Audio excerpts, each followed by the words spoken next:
They say the worst betrayals happen in absolute silence. I never understood that until my husband kissed my cheek and drove off for a 3-day golf trip. He left me alone in our pristine suburban garage, reaching for a rusted glass jar shoved deep on the top shelf. Instead of metal screws, I pulled out an encrypted satellite phone and a hidden hard drive. In less than 10 seconds, my flawless marriage became a hostile takeover. Hello, everyone. Before today's story begins, we'd like to share a quick message. YouTube recently removed our monetization, cutting off our income. If you enjoy this story, we humbly ask for just $1 to help pay our staff so they can make a living and keep creating for you. Thank you for saving us. Now, let's begin the story. The smell of motor oil and aged leather in my Boston suburban garage was my ultimate sanctuary. It was the only place where the relentless, crushing pressure of running my cybersecurity firm, Aegis Nexus, could not reach me. Under the hood of my classic Mustang, my hands were covered in thick black grease, a stark and comforting contrast to the sterile, high-tech boardrooms I usually inhabited. Just an hour ago, my husband, Julian, had leaned in, careful not to let my oily hands ruin his impeccably tailored Italian suit, and kissed my cheek. "I will call you when I land in Monterey," he had whispered, flashing that charming, aristocratic smile that had captivated me years ago. Julian was an art consultant hailing from a prestigious family that had long lost its fortune but fiercely guarded its arrogance. I had wished him a good time on his 3-day golf retreat, genuinely hoping he would enjoy the coastal breeze and find some peace. Deep into rebuilding the carburetor, I realized I needed a specific threaded screw.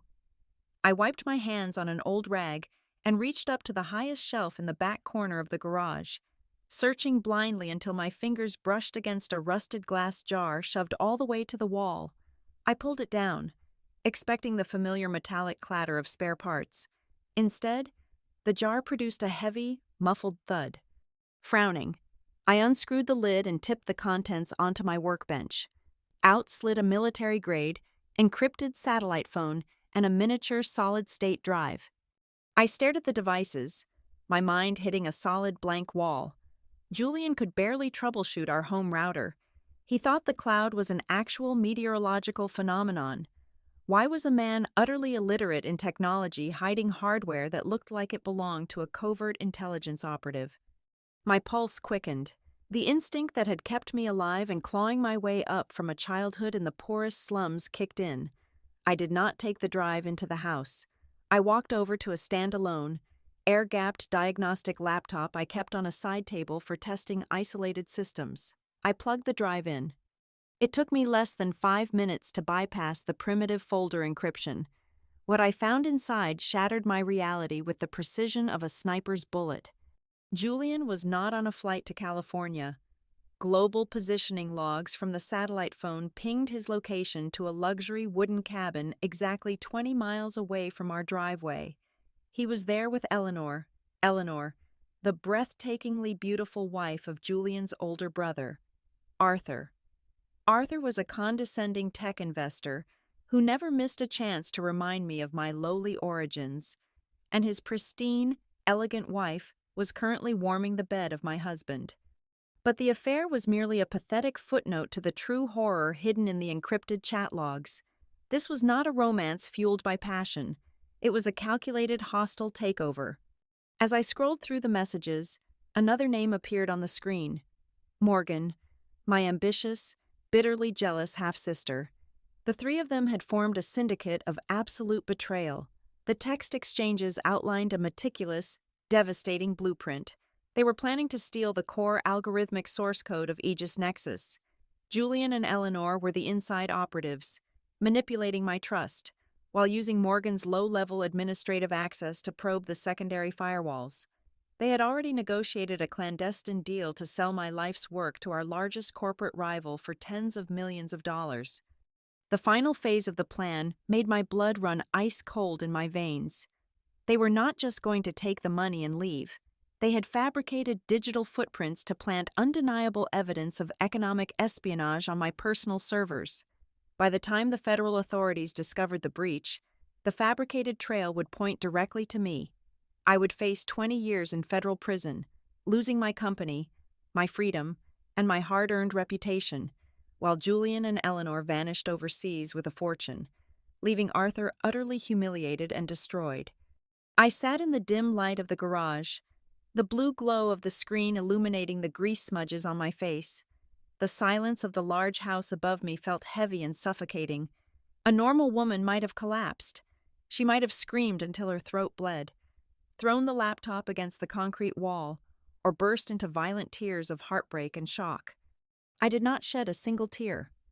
The soft, trusting wife Julian had kissed goodbye an hour ago died right there on the garage floor.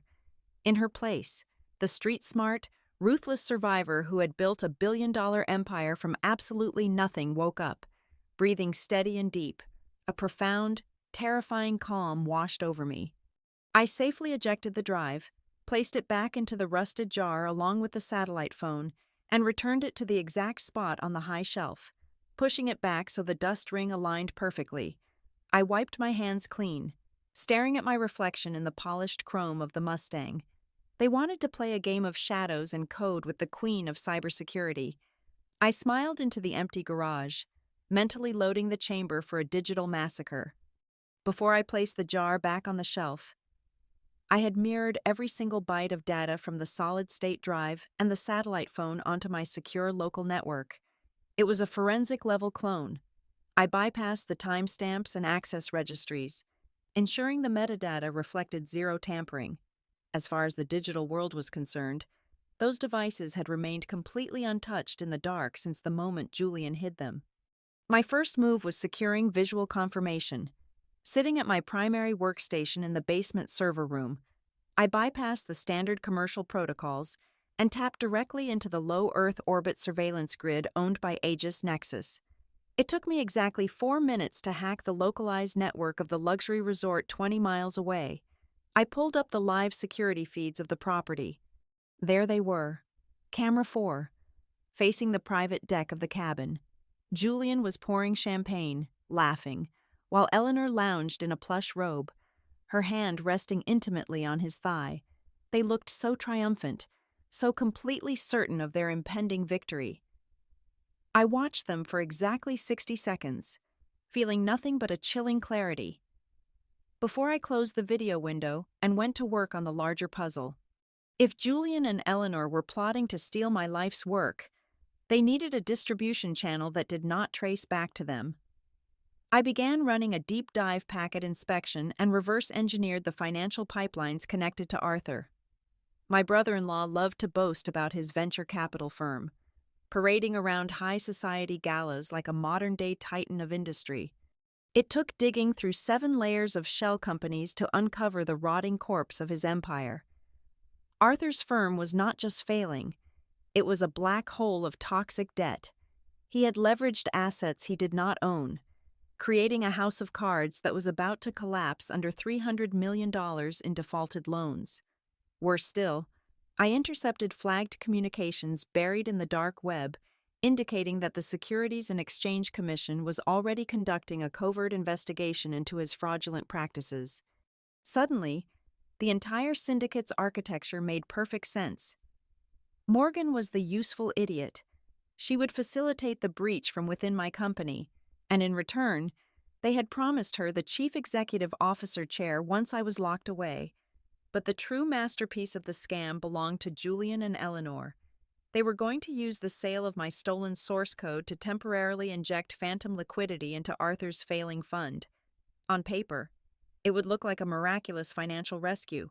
In reality, Julian and Eleanor were going to siphon every single cent of that corporate payout into untraceable offshore accounts and vanish when the federal authorities inevitably stormed in. The digital trail of the espionage and the massive financial black hole would land squarely on Arthur. My arrogant brother-in-law was not a co-conspirator. He was the ultimate sacrificial lamb. I picked up my encrypted phone and dialed a number that was not listed in any directory. It rang twice. "It is a Saturday," Elias answered, his voice a low, gravelly rumble. Elias was the director of offensive security at Aegis Nexus, a man who owed his freedom and his life to me, and the only person in the world I trusted unconditionally. "I need a ghost server," I said, my voice deadpan. "Completely off the books, no government oversight, no internal company logs. I want it partitioned and standing by within the hour." "Consider it done," he replied without a single moment of hesitation. "What are we hunting?" "We are not hunting," I corrected him. "We are setting a trap. I need you to isolate the core algorithm mainframe. I am going to build a poison pill." Over the next 6 hours, I coded with a relentless, mechanical precision. I crafted a decoy replica of the Aegis Nexus core source code. To the naked eye, and even to a senior software engineer, it looked like a flawless, functional masterpiece of predictive security architecture. But buried deep within the millions of lines of code was a dormant, highly aggressive synthetic virus. It was designed with a specific set of triggers. The moment that code was copied onto an unauthorized external flash drive or uploaded to an unverified server, the poison pill would detonate. It would systematically overwrite the host computer's operating system, locking down all local networks. Simultaneously, it would broadcast a silent, unblockable distress beacon directly to the Cybercrimes Division of the Federal Bureau of Investigation, transmitting the exact geographical coordinates and the hardware identification of whoever dared to open it. They wanted my code. They were going to get it. I leaned back in my chair, watching the decoy compile on the screen. The chessboard was set in the dark, and my enemies were eagerly marching straight into a slaughterhouse. The crystal chandelier in Arthur and Eleanor's dining room hung like a glittering guillotine over the long mahogany table. It was Sunday evening, exactly 24 hours after my silent revelation. I sat perfectly still, a soft, vacant smile plastered on my face, watching the people who were actively orchestrating my destruction slice into their medium-rare filet mignons. Eleanor sat across from me, a vision in pale silk and understated diamonds. Her skin glowed with the kind of expensive radiance that only generational wealth or, in her case, a very lucrative illicit affair, could buy. She reached across the table, her perfectly manicured fingers brushing the back of my hand with a sickeningly sweet gentleness. "You look so pale tonight, Harper," Eleanor cooed, her voice dripping with artificial concern. "Are you making sure to eat? You have barely touched your wine. You know how you get when you bury yourself in those dreary computer screens for days on end." Before I could formulate a suitably meek reply, Morgan chimed in from my left. My half-sister was practically vibrating with desperate energy, eager to impress the old money aristocracy she so desperately wanted to belong to. "Oh, you know Harper," Morgan laughed, taking a delicate sip of her burgundy. "She still has that survivor mentality from when we were kids, when you grow up counting pennies in a drafty apartment. I suppose it is hard to stop hustling. Even when you have made it to the top, she just does not know how to relax like people who were born into proper society." I kept my smile unwavering, even as my fingernails dug deep into my own palms under the heavy linen tablecloth.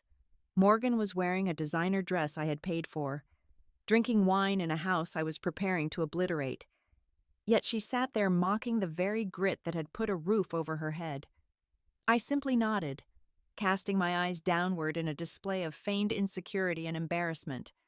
Arthur, sitting at the head of the table, seized the opportunity to hold court. He puffed his chest out, swirling the dark red liquid in his glass, playing the role of the benevolent patriarch. "It is a matter of macroeconomic vision, really," Arthur declared loudly, addressing the room as if we were his captive board of directors. "Harper, you have done a quaint job building your little firewall business. It is cute, but cybersecurity is just petty tech for engineers. It lacks the grand scale of true capital management. Just this morning, my fund closed a massive restructuring deal. We are moving hundreds of millions in liquid assets across international markets. That is how you build a legacy. You cannot run a global empire sweating over lines of code and paranoid algorithms."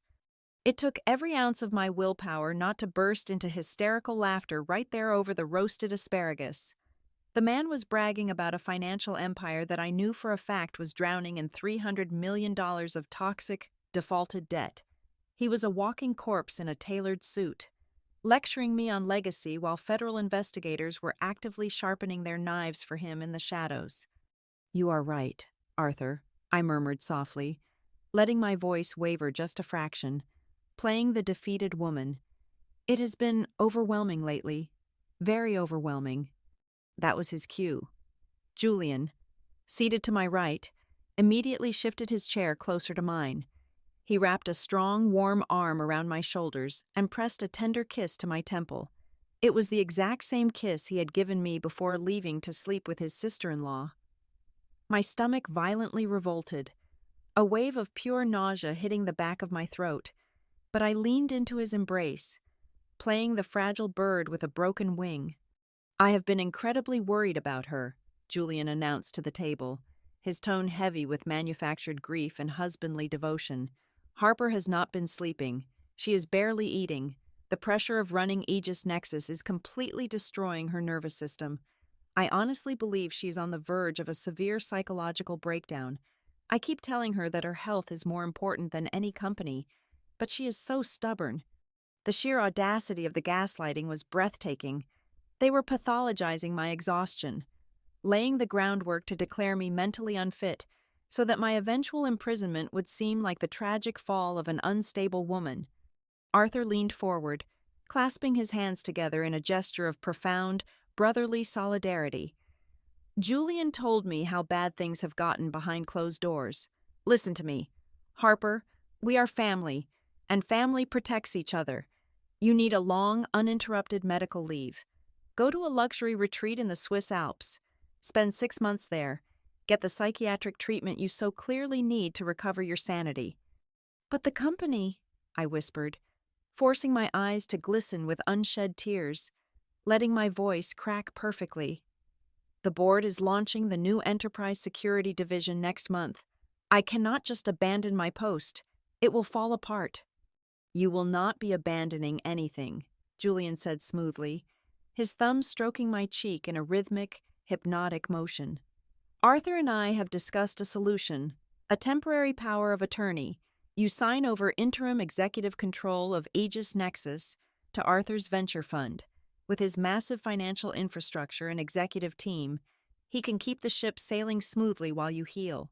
When you are ready to come back, the company will be right here waiting for you." There it was, the decisive blow, the guillotine dropping. They were so confident, so utterly blinded by their own greed and my carefully constructed illusion of weakness, that they did not even bother to make the trap look subtle. They wanted the keys to the castle handed over on a silver platter over Sunday dinner. I let a heavy, suffocating silence fill the dining room. I looked at Arthur, projecting immense, desperate gratitude. I looked at Eleanor, who was biting her lower lip to hide a triumphant smirk. I looked at Morgan, whose eyes were wide with the anticipation of her promised promotion. Finally, I looked up at my husband, letting a single, perfectly timed tear roll down my cheek and drop onto my silk blouse. "You would really do that for me?" I asked, my voice trembling with raw, fabricated emotion. "You would take on all that massive burden, just so I can rest?" "Anything for you, my sweet girl," Julian whispered back, squeezing my shoulder. I took a deep, shaky breath, as if surrendering to the crushing weight of my own manufactured madness. "Okay, I will do it. I will hand over the temporary rights." A collective, invisible sigh of relief swept across the mahogany table, but before Arthur could signal the butler to bring out the pre-drafted legal documents he undoubtedly had waiting in his study, I sat up just a fraction straighter, wiping my tear away with a linen napkin. "However," I said, my voice adopting a sudden, neurotic edge, the perfect imitation of a paranoid executive, "I cannot just sign something like this in a dining room. It would create an absolute panic in the stock market if it leaks improperly. If I'm stepping down for medical reasons, I need to assure the board of directors and the major shareholders that the transition is completely seamless and formal." Arthur frowned slightly, a flash of annoyance crossing his arrogant features. What exactly are you suggesting? Harper. The Aegis Nexus Annual Technology Gala is this Friday evening, I replied, twisting my diamond wedding ring nervously. All the major shareholders and the entire board of directors will be in attendance. I want to do it there. I will sign the proxy transfer documents on stage, in front of the press and the board, officially handing the reins to your fund. Arthur, it is the only way I will feel secure about the public relations fallout. Julian and Arthur exchanged a swift, calculating glance. I could practically see the greedy gears turning in their heads. A public handover at the biggest corporate event of the year, it was infinitely better than they could have possibly hoped for. It would legitimize the transfer instantly, leaving absolutely no room for anyone to question the legality of their hostile takeover. That is incredibly brave of you, Harper, Arthur said, his chest puffing out even further, his smile returning. A brilliant, mature strategy. We will have the documents ready for the gala on Friday. I lowered my head, picking up my fork, hiding the absolute, predatory stillness in my eyes. They thought they had successfully backed a wounded animal into a corner. They had absolutely no idea they had just willingly locked themselves inside a cage with a monster, and I was going to enjoy tearing them apart in front of the entire world. By 8 o'clock the very next morning, I was sitting in a windowless boardroom inside a commercial building that officially did not exist on any corporate directory. Across the cold concrete table sat Victor Vance, widely considered the most ruthless and predatory corporate attorney in the United States. We did not waste our breath on pleasantries or coffee. I do not want to offshore my money, Victor, I stated firmly, sliding a heavy encrypted tablet across the table. Offshoring is what guilty people do. I want to perform an invisible organ transplant on my own enterprise. I want to extract the heart and leave a ticking bomb in the chest cavity. Victor tapped the screen, his sharp eyes scanning the complex financial architecture I had drafted throughout the night. Together, we executed a brutal, invisible corporate restructuring. Over the course of the next 48 hours, every single piece of intellectual property, every proprietary patent, every lucrative federal contract, and every ounce of actual liquid capital belonging to Aegis Nexus was quietly reassigned. We funneled the entire empire into a newly formed, anonymous parent holding company of which I was the sole, uncontested proprietor. What remained of Aegis Nexus, the very entity Arthur and Julian were currently salivating over, was legally reduced to a hollow, decaying shell. But I did not simply leave it empty. I weaponized it. I strategically bound the remaining corporate shell to catastrophic, cross-collateralized loan agreements and inserted lethal breach of contract penalty clauses. Whoever assumed executive control of that specific entity would instantly trigger the clauses, becoming personally and irrevocably liable for over $2 billion in corporate debt and immediate default penalties. It was a financial landmine painted to look like a glittering gold mine. Victor handed me back the tablet, a rare, wicked smile touching his lips. The restructuring is legally airtight and completely buried. Whoever signs the proxy transfer on Friday night is signing their own absolute financial death warrant. I returned home late Tuesday evening, my body exhausted but my mind running on pure, refined adrenaline. Julian was already in our king-sized bed, feigning a deep sleep. I slipped under the heavy duvet, maintaining my flawless facade of the heavily medicated, mentally broken wife.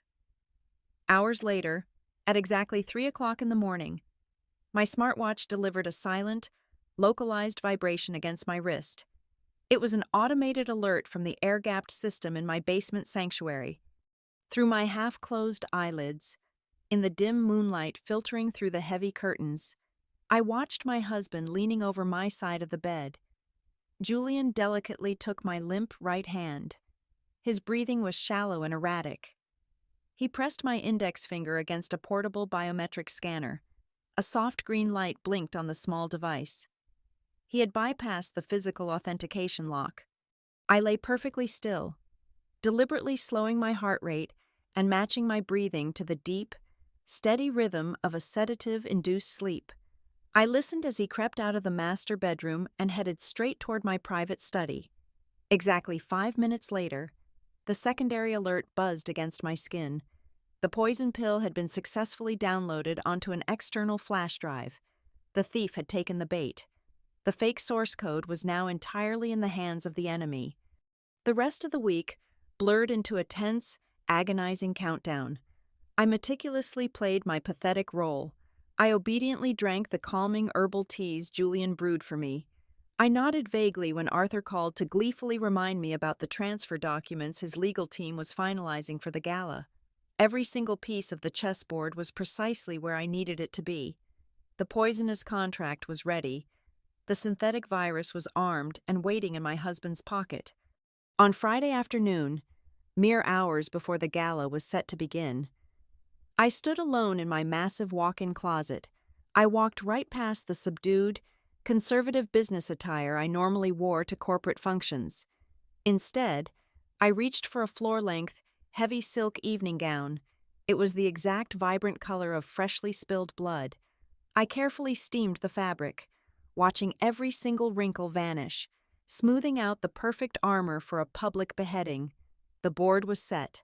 The Queen of the Ashes was finally ready to take the stage. The grand ballroom of the Boston Plaza Hotel was a suffocating sea of velvet, crystal, and predatory ambition. The annual technology gala had drawn the absolute elite of the national cyber industry, packing the hall with thousands of high-profile guests. The air buzzed with the clinking of champagne flutes and the low hum of billion-dollar deals being struck in hushed tones. Through the grand double doors walked Arthur, Eleanor, and Morgan, moving with the obnoxious swagger of newly crowned royalty. Eleanor practically floated in a diamond-encrusted gown, clinging to Arthur's arm as he puffed out his chest for the eager paparazzi. Morgan was already working the room, furiously whispering into the ears of influential technology journalists, strategically leaking the rumors of a massive, impending shift in executive power. They were absolutely drunk on their own perceived brilliance, treating the gala as their personal coronation. I arrived 20 minutes later. The blood-red silk of my gown dragged heavily across the marble floor, a stark contrast to the pale, lifeless makeup I had applied to my face. I allowed my shoulders to slump just a fraction, keeping my eyes half closed and my expression hollow. As the camera flashes erupted around us, Julian immediately went to work. He draped his tuxedo-clad arm protectively around my waist, shielding me from the glaring lights with the practiced grace of a tragically concerned husband. He whispered sweet, meaningless comforts into my ear, while casting sorrowful, helpless looks at the flashing lenses. He was delivering the performance of a lifetime, cementing the narrative of my tragic downfall for the evening news. While the guests took their seats for the main banquet, my private security feeds caught the exchange I'd been anticipating. In a darkened alcove near the service elevators, far away from the prying eyes of the press, Julian met a man in a sharp gray suit. It was the lead acquisition agent for our largest corporate rival. I watched from a secure tablet in the green room as Julian slipped the silver flash drive from his jacket pocket and handed it over. In return, the agent showed him a digital ledger on an encrypted phone. The transaction was complete. A wire transfer of exactly $50 million had just successfully cleared into an untraceable Swiss bank account. Julian's face twisted into an ugly, euphoric grin. He thought he had just sold my soul and secured his eternal freedom. He had no idea he had just purchased a one-way ticket to federal prison. By 9 o'clock in the evening, the grand hall fell to a tense hush. The moment of execution had arrived. Arthur strode onto the massive main stage, a wireless microphone gripped tightly in his hand. He looked down at the sea of billionaires, journalists, and board members with supreme, unchecked arrogance. "Ladies and gentlemen, esteemed colleagues," Arthur's booming voice echoed through the high-vaulted ceiling. "We stand at a critical crossroads for Aegis Nexus. Growth requires steady, visionary leadership. Unfortunately, the crushing weight of innovation can sometimes break even the strongest among us. Due to severe, ongoing health challenges and an increasingly unstable mental state, my dear sister-in-law, Harper, can no longer manage the immense responsibilities of her office. Therefore, to save this great company from mismanagement and total collapse, my venture capital fund will be officially stepping in to assume full executive control, effective immediately. A collective gasp rippled through the audience. The cameras went into a frenzy, lighting up the room like a continuous lightning storm. Right on cue, Julian gently guided me up the velvet stairs onto the center of the stage. He brought me to a sleek podium where a thick stack of legal documents rested under the harsh spotlight. Every single lens in the room was focused on my trembling hands. He reached into his breast pocket and produced a heavy, gold-plated fountain pen. He pressed it softly into my right hand, his fingers lingering on mine. "Sign it, my darling," Julian whispered, leaning in so close I could smell the expensive scotch on his breath. "Sign it, and you will finally be free." I looked out at the blinding wall of camera flashes. I looked at Arthur, who was practically vibrating with greed at the edge of the stage. I looked at Julian, his eyes shining with cold, triumphant deceit. I let a small, serene smile touch my lips, without a single trace of hesitation or weakness. I pressed the gold nib to the thick paper. I signed my name with perfect, sweeping, decisive strokes across the bottom line. As I lifted the pen, I caught the look that passed between Julian and Arthur. It was a look of ultimate, absolute victory. The trap had slammed shut, exactly as I had designed it. The ink from the gold-plated fountain pen was barely dry on the heavy parchment before the suffocating illusion of my weakness evaporated entirely. I gently set the pen down on the podium. The fragile, trembling posture I had maintained for weeks vanished, replaced by a spine of absolute steel. I reached out and calmly pulled the wireless microphone straight from Arthur's momentarily confused grip. Instead of delivering the tearful, defeated farewell speech they were all eagerly anticipating, I raised my free hand. I looked directly up at the master control booth, perched high above the ballroom floor, caught the eye of my loyal security director, Elias, and snapped my fingers. Instantly, the massive wall-to-wall light-emitting diode screen behind the stage went pitch black. The grandiose, shimmering logo of Aegis Nexus disappeared. A second later, the screen violently flared back to life, broadcasting a crystal-clear, high-definition security feed directly to the thousands of elite guests. The ballroom, previously buzzing with camera clicks and hushed whispers, plunged into a dead, horrifying silence. Over the colossal concert speakers, the unmistakable sounds of heavy breathing and rustling sheets echoed through the grand hall. On the screen, magnified to 20 feet tall for every billionaire, journalist, and board member to see, were Julian and Eleanor. They were tangled together in the plush bed of the luxury wooden cabin, utterly exposed. But the visual infidelity was not the killing blow. The audio was. Over the gasps of the crowd, Julian's recorded voice boomed across the room, dripping with malicious greed. "Once she is locked up for the espionage charges, we take the $50 million from the rival buyer and we disappear to Geneva." The digital Julian purred on the screen, stroking Eleanor's hair. "Arthur is too stupid to realize his fund is already dead. When the feds trace the stolen code, they will look at the new owner of the company. Arthur will take the fall for everything. He will rot in a federal cell while we spend his phantom money." I turned to look at Arthur. The arrogant, puffed-up titan of industry was physically shrinking before my eyes. The blood drained from his face so fast, he looked like a freshly exhumed corpse. His jaw hung slack, his eyes darting frantically between the gigantic screens showcasing his wife's betrayal and the brother who had just condemned him to prison.